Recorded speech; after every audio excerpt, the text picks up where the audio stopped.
Ang pag-iisip mo ang susi sa tagumpay mo. Kaya paano mo nga ba mapapatibay ang iyong tinatawag nilang mindset? Yan kasi hirap sa ating mga Pinoy, Brad.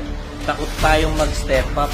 Takot tayong mag-risk. Sanay kasi tayo sa salitang okay na. Pag-usapan natin mga boss, kung paano nga ba mag-isip ang mga taong may strong mentality. At ano ang halaga nito sa buhay mo? Tara at ating alamin with Boss RDR.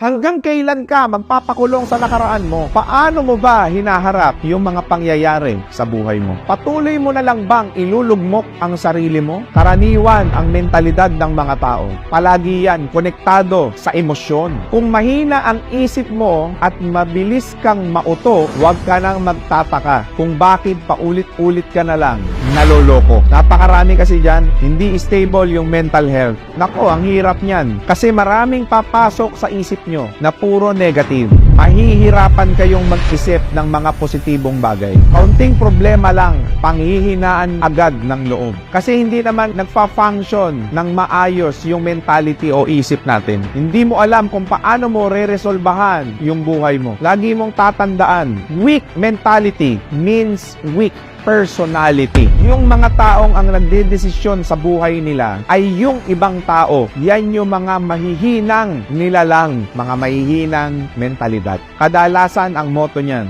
go with the flow. Kahit ba alam nilang hindi na tama yung nangyayari para sa kanila. Pipiliin pa rin nilang gawin yung mga maling bagay kasi yun na yung naging comfort zone nila. Maniwala kayo't sa hindi mga boss. Ito rin yung mga taong walang nakuhang pangarap. Ano nga ba ang matututunan natin sa video na ito? Number 1, mag-move on ka na doon sa mga mali mong nagawa sa buhay mo. Patawarin mo na ang sarili mo. Pero wag na wag mong kalilimutan yung mga aral na natutunan mo. Wag na wag mong sasayangin yung oras mo ngayon na nakakulong ka lang sa nakaraan mo. Yan yung dahilan kung bakit hindi ka makakilos sa buhay mo ngayon. Kung hanggang ngayon, dala mo pa rin yung pain, kung hanggang ngayon, dala mo pa rin yung pait ng kahapon, hindi mo talaga makikita yung mga bagong simula na para sa'yo. Huwag mong ipagdamot sa sarili mo yung pagpapatawad. Kasi tayo, minsan, akala natin okay lang tayo. Pero ang totoo lang yan, sarili na pala natin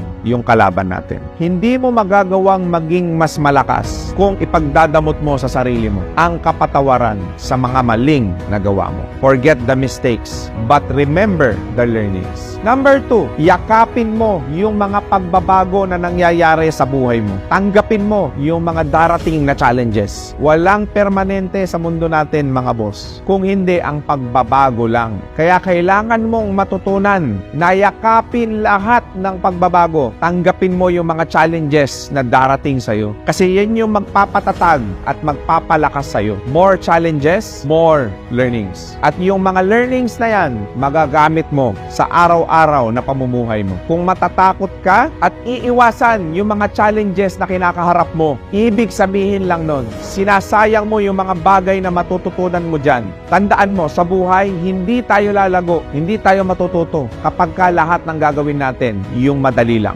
Lalago lang tayo at mag-i-improve lang tayo sa buhay natin kung kakaharapin natin lahat ng mga pagsubok na yan. Number 3, huwag na huwag kang magfo-focus sa mga bagay na hindi mo naman makokontrol. Maging masaya ka lang sa kung ano yung kaya mo, kung ano yung meron ka. Huwag na huwag mong sasayangin yung oras mo. Kakaisip sa kung ano yung hindi mo kayang gawin. Kasi lalong walang mangyayari sa'yo kung alam mo na nga sa sarili mo na hindi mo kayang gawin yung isang bagay, tapos inuubos mo pa yung oras mo doon. Focus ka lang sa kung ano yung kaya mo at yun yung i-improve mo sa sarili mo. Yun yung gawin mong paraan para maabot yung mga gusto mong abutin sa buhay mo. Tandaan mo, life is not about what you cannot do. It is about what you can do. Number 4, tumaya ka. Take that risk. Meron tayong tinatawag na calculated risk. Ito yung abilidad mo na sumugal sa risky option kahit kulang yung information na alam mo. Risky options na required ng skills pero realistic pa rin yung goal. Hindi lang yan basta susugal ka o magte-take ka ng risk na hindi mo alam. Kailangan yung lumaban kahit labas na doon sa kapasidad mo or out of your comfort zone. Kasi nandun lang yung tinatawag natin na growth. Hindi kayo magiging mas firm sa loob ng comfort zone natin. Tandaan nyo, the biggest risk is not taking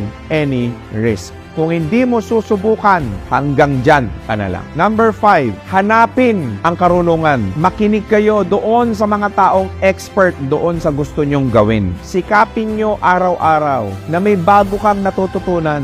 Find someone na makakapag-add ng value sa buhay mo. Yung makakatulong sa growth nyo. Huwag kayong makontento na kung ano lang yung alam mo. Hanggang doon ka na lang. Dapat lagi tayong gutom sa knowledge. Kasi yung hunger at eagerness mo na matuto, yan yung magdadala ng tagumpay sa buhay mo. At yan ang magpapatibay ng mentality mo. Knowledge is the greatest power. It can create or destroy life on earth. Number 6, mag-invest ka sa sarili mo. Unahin natin yung sarili natin. Huwag masyadong mabait at bigay ng bigay. Tapos, uubusin nyo lang at wala nang matitira para sa sarili natin. Ang priority mo dapat, sarili mo. Kasi kung magagawa mo yan ngayon, your future will be secured. Pag nag-i-invest tayo sa sarili natin, ibig sabihin, binibuild natin yung future na meron tayo. Kasi nagiging ready tayo. Every single day, nagiging handa ka sa papalapit na future. Sabi nga nila, you need to become selfish for you to become selfless. Pag na-secured mo na yung future mo, mas malaking tulong yung maibibigay mo sa pamilya mo at sa ibang taong mga gusto mong tulungan. Nawa ay marami kayong natutunan and see you sa next video. Pagkakaiba ng pagiging empleyado at pagiging negosyante. Siyempre, kapag empleyado ka, may boss ka. Hindi mo hawak ang oras mo. Magta-time card ka, alas 10, tapos check out ka or mag-off ka ng 6, minsan 8 p.m. Buong oras mo nandun sa opisina, nasa trabaho, hindi mo nakakasama yung pamilya mo. Pagod na pagod ka, tapos makikita mo yung sahod mo, malungkot na malungkot ka dahil hindi worth mo sa pagod mo at ang sipag-sipag mo, ganun pa rin. Naka-fix lang siya. Kumbaga, hindi doon tataas yung sahod or Yes. yung sikap mo, walang kapupuntahan. Right. Naka-fix lang siya. Sa pagiging negosyante. Siyempre, kapag negosyante ka, ganun kataas ang level ng effort mo, ganun din kataas yung makukuha mo. Ibig sabihin, kapag ka empleyado ka, kung magkano yung fix na natatanggap mo, yun na yun. Yes. Ang pagiging negosyante, ang pagiging masipag mo, ang pagiging determinado mo, ang pagiging committed mo, yun ang magdidikta, sky's the limit kung magkano gusto mo kitain. Yes, tapat. Ibig sabihin, kung maibabalik natin yung panahon, ano pipiliin mo? Maging empleyado, maging negosyante. Negosyante. Kung ibabalik natin yung panahon, ano pipiliin mo? Mag-abroad o makasama yung anak mo? Kasama yung anak ko. Yun lagi ang pipiliin natin. Lagi. Kasi ang oras, hindi mo kayang bilhin.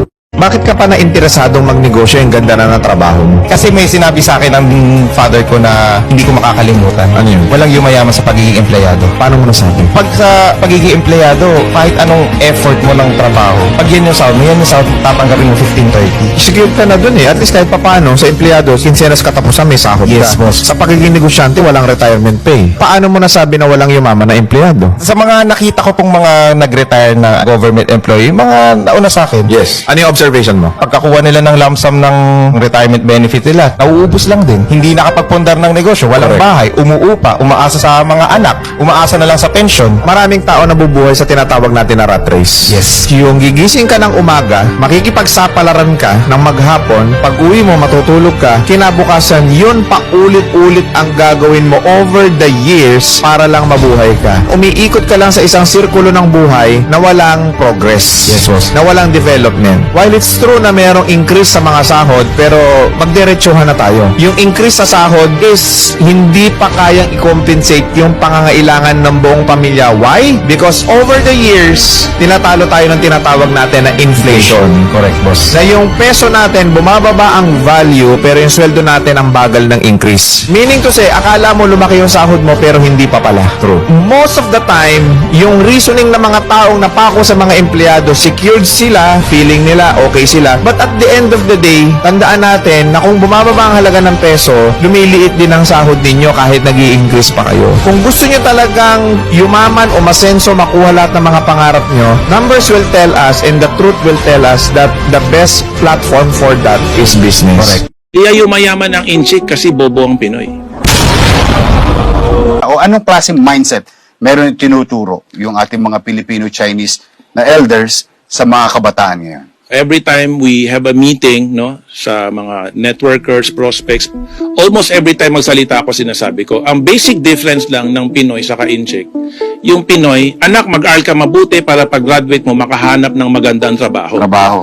Samantalang sa incheck, growing up as early as what? 2 years old, 3 years old, basta nakakapagsalita ka na, nakakaintindi ka na, anak, mag-aral ka mabuti para pag-graduate mo, magpatayo ka ng sarili mong negosyo. At makapagbigay ng trabaho. Well, hindi umabot dun eh. Oo. Sinabi lang magtayo ng sariling negosyo. In our case, since my grandparents have a lot of business, Oo. ang dinadagdag doon, para ikaw na magpapatakbo ng mga negosyo natin. So parang they really make a big difference between business owner Oo. and employee. Oo. Everybody else is employee. We are business owner. And one thing na palaging sinasabi ng lolo ko, na sabi ko, prangka ko to sasabihin sa inyo, huwag kayong magagalit. Sabi ng lolo ko, kaya yumayaman ang inchik kasi bobo ang Pinoy.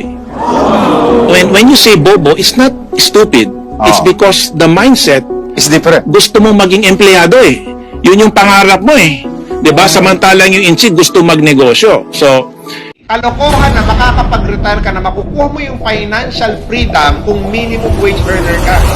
Hirap na nga sa ngayon ang mga minimum wage earner na pagkasyahin po ang arawang budget. Kung nagtatrabaho ka ngayon, kalokohan yan. So ano sinasabi ng numero? Para makuha mo yung mga pangarap mo, kailangan mong magnegosyo. Eh anong negosyo naman ang papasukin ko? Yung sinabi ko sa inyo, mag-try ka muna ng anything na po pwede mong gawin kasabay ng trabaho mo. Kasi maraming tao, maraming reason. Alam mo yung reason sa mundo? Hindi mo mawawala. Ang dami kasi pwedeng sabihin sa akin na dahilan ng cost ng failure mo. Lahat yan cost ng failure. Hindi mo nakita yung sarili mo, ikaw yung pinakamalaking cost ng failure ng buhay mo. Masaktan ka sa sasabihin ko, pero ikaw talaga yan eh. Iniintindi mo lahat ng factor sa labas mo eh. Nakalimutan mong tingnan yung sarili mo. Kailangan mo gising yung sarili mo sa katotohanan. Na this time around, eto yung panahon ko. Eto na yung pagkakataon ko. Ngayong taon yayaman ako. Ngayong taon magiging successful ako. Ngayong taon kukunin ko lahat ng mga pangarap ko.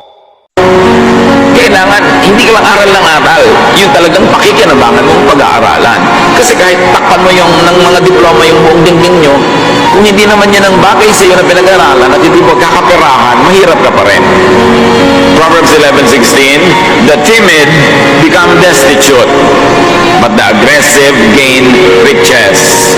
So walang mapapala yung mga timid, mga sobrang mahiyain, mga sobrang kimi, sobrang dungo. Eh humanda kang maging maralita buong buhay. Sabi niya, the aggressive gain riches. And this is positive aggressiveness. Yung you don't only wait for something to happen. You help make it happen. Sabi ng iba, strike the iron while it's hot. But aggressive people make the iron hot by striking. Gumagawa ka ng paraan, hindi ka naghihintay na malaglag sa iyong harapan ng pagpapala. Hinahanap mo, binubungkal mo.